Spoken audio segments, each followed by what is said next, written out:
Hey folks, it's Wade again. I'm going to cover my 7x16 inch lathe CNC conversion. For those of you that saw the couple videos I made on the machining of the CNC parts for this conversion, then you'll note that most of those parts, almost all of them in fact, are right in this area right here. I am following again Franco's how-to guide and all the parts that he catted up that I just simply made. The only thing that I had to do, which I touched on in the last video, was I had to do a little bit of extrapolation of data and some measuring to figure out the length and configuration of the Z-axis ball screw.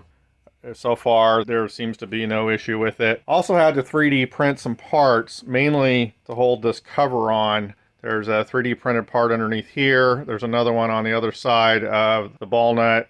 And then you can see one right here. I haven't connected that up because that is attached to the electrical cover on the headstock, and I'm going to remove that to hook up the spindle control, forward, reverse, and speed control. So I've got a little breakout board that I'm getting from a little machine shop here. Hopefully in a few days I'll be doing all that work inside there. So again, I'm just leaving this unzip tied for now. Then one of the 3D printed items was not supposed to be 3D printed. It's supposed to be modified, and that's this little 40 tooth GT2 pulley. But the problem is that the pulley that I bought and the only pulleys I could find had a little bit different configuration than what Franco spelled out in his instructions. And let me grab this sheet. Basically, for the modification, you're supposed to bore out the inside here to a 1/2 inch diameter.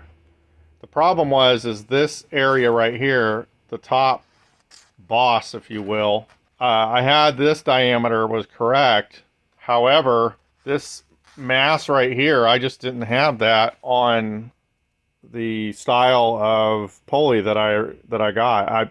There would have been maybe 50 thousandths left. I don't even know if that much. And so the torque, in my mind, was not, it wasn't going to last. There just was very little meat left, if at all. I mean, it might have actually just cut through, and by the time this, I think it's 8mm right now, but once it was bored out, it would definitely weaken it greatly, if not destroy it. So what I did was I simply downloaded one from GrabCAD, and I added a little mass to it, and then I just reconfigured it in Fusion 360, 3D printed it in PETG. Again, some strong stuff, and you'll see here in a minute that is pretty strong. It doesn't seem to have any issues so far. It's been working great. In fact, I haven't had any issues with the X-axis, which was kind of surprising. I've had more issues with the Z-axis. Before I did the conversion, I went through and I tightened up all the gib strips and oiled them up. Thought I had a good balance between just tight enough and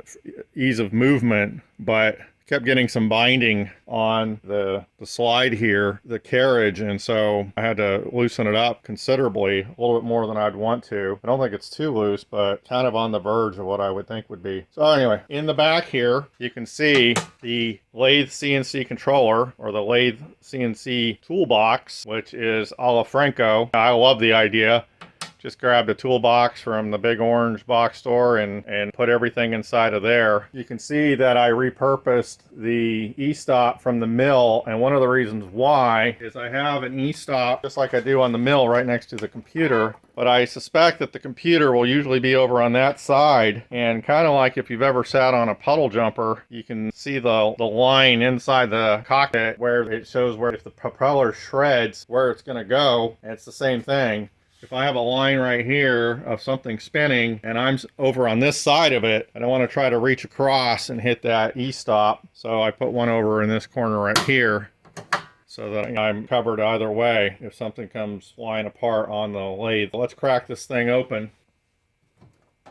So here on the top we have this 8 relay breakout board in this top tray, and I situated the board there because all the wires I have coming in to that board are basically in this aft corner so that all the wires can get to the relay board, but then I can lift up this tray right here. You can see there's some Velcro right here that holds that in place to ensure that this doesn't flop down. So here, of course, you have the newer style acorn board, which means that It's really the difference of this ribbon cable right here that goes to that 8 relay board, and there's still 2 onboard relays, but they've reconfigured how the relays are used, and it's just 1 through 8 on that board, and then you don't connect to the actual main board anymore for the relays.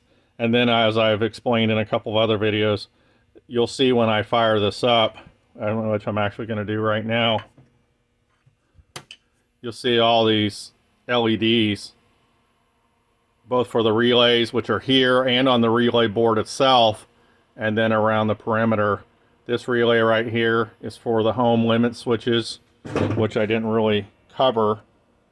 Here is this red tipped switch right here is the X-axis home switch, and then right over here, which hits the striker plate, which was one of the things I milled, of course.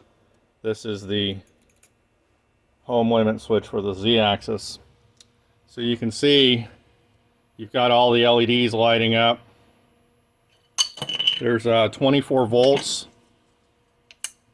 again that come over from the main side here, and then these are the drives right here, the wires. I didn't have enough room to put a back shell on this D-sub connector, so it's just connected up, and you've got the shielded cables that go over, just like pretty much in the mill, that go over to the stepper motor drivers. One thing I also failed to mention as far as the actual stepper motors, these are closed loop stepper motors. This is a 2.2 Newton meter on the X-axis driving that, and it has a lower pulley just like the one I showed you. It actually has an unmodified GT2 pulley, 40 tooth on the bottom here, and then that goes up to the 3D printed modified pulley that I created. And like I said, it's working fine. I'll show you that in a minute. Now I did tighten up the gibs, because I noticed when I put the compound on, I could rock it a little bit more than I liked. So even though I had good travel, I tightened up the gibs just a hair, and I can hear a little bit more of a resistance noise, but it really, I think it was a little too loose. This is a 3D printed cap I printed a long time ago. Once this is all put together, I just wanted to be able to show you that 3D printed part, so that cap will normally sit on top of there. Okay, back in here you have the stepper motor drivers, and then I have 2 36 volt power supplies, 1 for each motor. Now I know that's overkill, but I don't remember, I think I ended up with an extra one that they sent me. So instead of just having one in the drawer, I said, what the heck, I'll just, throw one in there per each one. Again, it's been so long ago when I designed this thing and drew out the wiring diagrams, I'm not sure. So I do have the KBSI 240D. So that takes the 0 to 10 volts here on the VFD output of the Acorn board. Again, I'm following their directions as per using a shielded cable. Therefore I have this drain wire that from the shield down to ground, and then also per their directions I have a Zener diode that crosses the connections to reduce the noise level of the output. And so that goes from there into the KBSI 240D, which then takes that 0 to 10 volts and translates it into 0 to 5.015 volts to drive the spindle on here. Now, I had some issues in connecting this up. It didn't just go easy like it did on the mill, and I'll cover that in a different video as far as just the entire spindle control. And also at that point, I'll cover, I'm pretty much ready to connect up the D-sub connector and terminate the wires for the spindle encoder that I already have mounted. So I'll get that wired up as well, and I'll cover that in the same video. The only other thing inside this box really is the Acorn power supply, and that's it. It's pretty simple. In fact, what would a video covering CNC be without one of my hack diagrams? I'm actually not even sure where to put this thing, but here, let's see if we can do it right here. Okay, so on input 5 I have the e-stops. Again, I have the one on the top corner here, and then I have a different one There's the one down there for the mill. Here's the one for the lathe. I'm going to go ahead and fire up Lathe CNC 12. Get that going while I cover the rest of the hack diagram. Over on input 1 are the home switches, again, which I showed you here and here. In the future, I might do an electronic tool touch-off, we'll see. Then on the DB25 connector, I have the Z-axis motor and the X-axis motor connected in there versus the older school method of connecting them in here. Again, trying to optimize everything and follow their actual instructions as far as Centroid Acorn. The spindle encoder, that will be connected in the future. KBSI 240D, just went over that. That is connected. Now I do have MIS connected up to the 8 relay board. That is connected up. And again, over here, as far as the fog buster, I have a 2-position switch.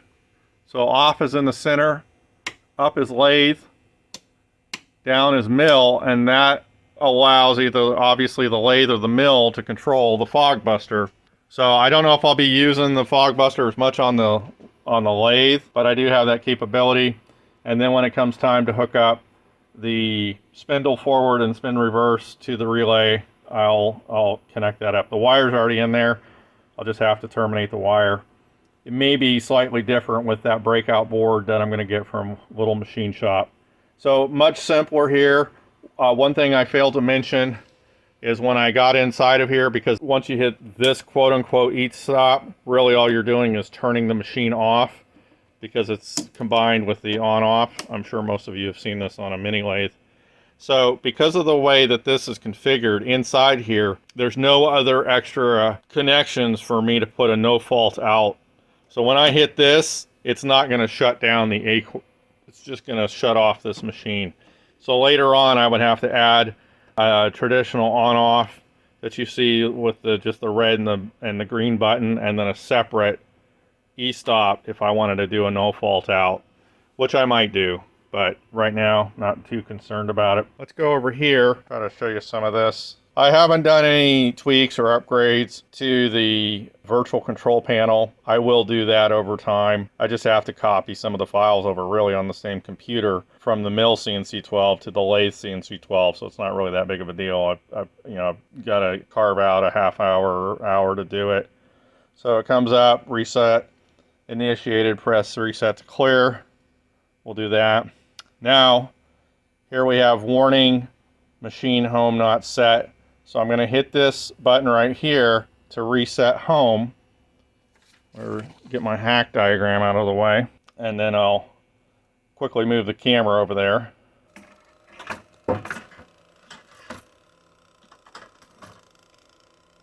Sorry, I'm getting caught up here.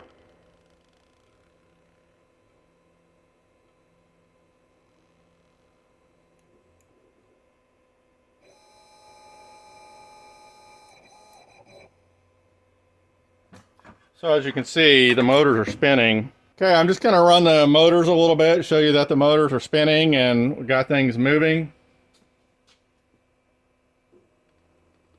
Clearly we're on slow here. I did have, like I said, I had a little bit of binding on the Z-axis. Been working that. Now we'll go fast jog.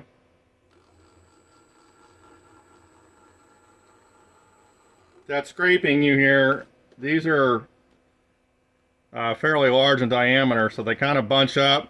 At first I thought they might be too big, but they're just small enough in diameter that they don't get too bunched up, but you can definitely hear them scraping. Now I do have with the home, I have the soft limits on the other side. This one's pretty close because I just mounted this 5-inch 3-jaw chuck earlier today. It's been in the drawer for about a year now. So just mounted that sucker up. But I've got the soft limit set up, and I'll show you on the X-axis. I'll just drive it all the way forward and I won't even take my finger off the button.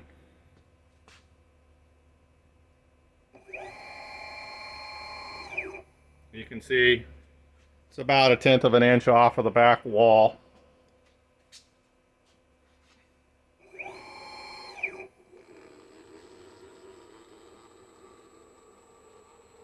This might be close because I turned this.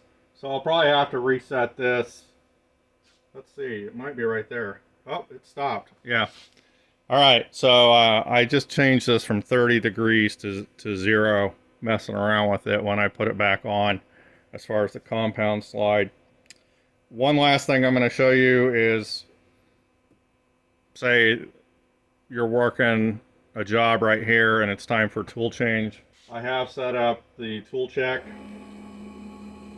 about halfway. I can tweak that at any time, of course. So that's pretty much it. There's really not nearly as much involved. Obviously, you only have 2 real axes on the lathe, and you know, a couple future minor modifications. Main thing is just the operations, dialing all that in. I will have to do some tests, make sure that just like I did on the mill, when I command 5 inches, it moves an actual 5 exact inches on both axes. I'll be testing that out and working that. The only other thing is, and if any of you want to comment on this, I'm going to be doing some research. One thing I'm concerned about, I may actually have to put in another switch or something, because I'm concerned when this thing's up here, obviously that's a physical block compared to the home being zeroed back here. So I don't know how most people handle that. I'm going to be doing some research. I'm a noob when it comes to, well, both mill and lathe CNC, but I'll figure it out. So anyway, that's it. Thanks for watching. One more shot inside the box here.